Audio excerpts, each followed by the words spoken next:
enemies with the maggots now.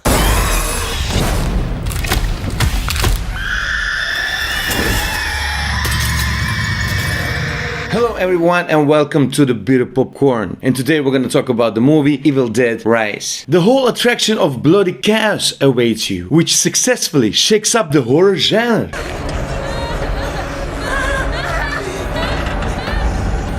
I'll start afar. Sam Raimi, at that time the future director of the Spider-Man trilogy with Tobey Maguire, was still a green and inexperienced filmmaker, but he was obsessed with the cinema. He also loved Howard Phillips, Lovecraft, and the stories about demons. And as the fruit of this love, in 1981, the film The Evil Dead was born, which is still considered the cult. The same goes for the next two parts. In Evil Dead Rise is a continuation of the cult franchise, but also not a remake, although those who watch the first parts will notice a lot of references. Now the hunting grounds of the Deadites, that was the name of the local demons that time, are moving from the village in the woods to the old-fashioned apartment building in the downtown of Los Angeles. And it turns out that the building was built over a long closed bank from which they forgot to take one mystical artifact. And this artifact is of course the Book of the Dead, also known as a Necronomicon, is the main stumbling block of the entire franchise, which serves as a gateway to our world for the true evil.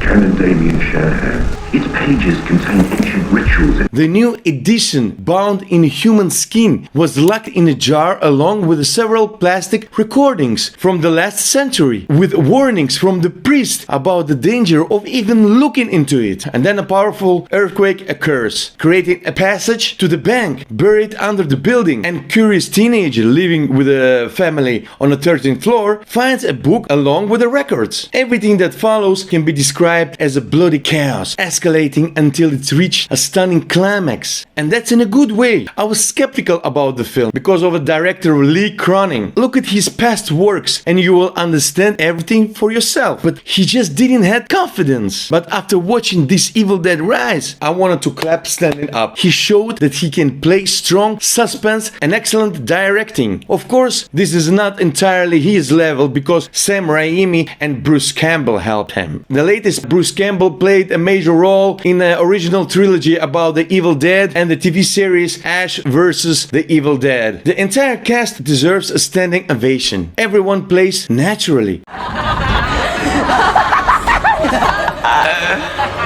Everybody here dies by dawn, Dad.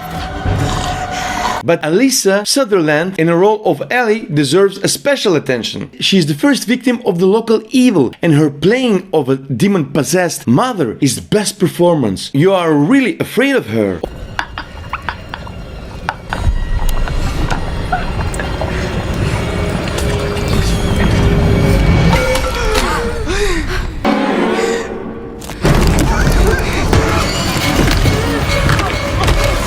Also in Evil Dead Rise, what the whole franchise loves, clearly demonstrate practical effects. For them, a separate and huge thank you to the production artist. That is, if you see an obsessed teenager swallowing pieces of glass, then you will not hesitate to show a separate scenes where the swallowed glass naturally cuts through the throat from the inside. And I'm even scared to imagine how many gallons of fake blood were used. What is the scene in the elevator worth, which clearly refers to Kubrick's The Shining.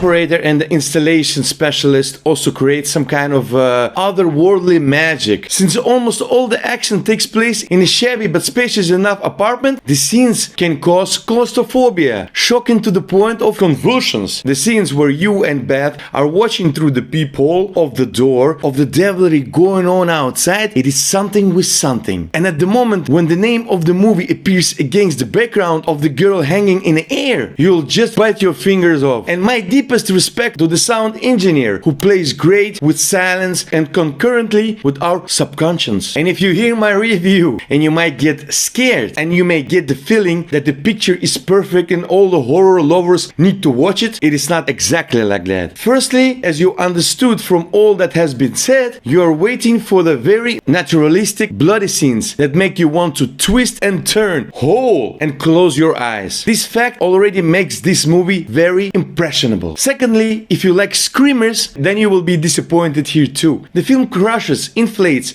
shocks, but does not frighten with a cheap boo. Thirdly, there is little background from the past. I like the unsaid mystery of the whole franchise, but if you are a fan of the clear answer to the question hanging in the air, you will be upset. Evil Dead Rise does not overturn the horror genre on which it is built, but definitely gives it strong beating. This is a whole attraction of a bloody chaos, which the genre was very much lacking. If you're not afraid of all that I said to you guys, then do not hesitate and directly go to the cinema with your friends, because you have to watch this on a big screen. Thanks a lot for watching, guys. You've been on a Beat It Popcorn. Like if you liked it, subscribe, and don't forget to leave a comment, and see you in the next episode.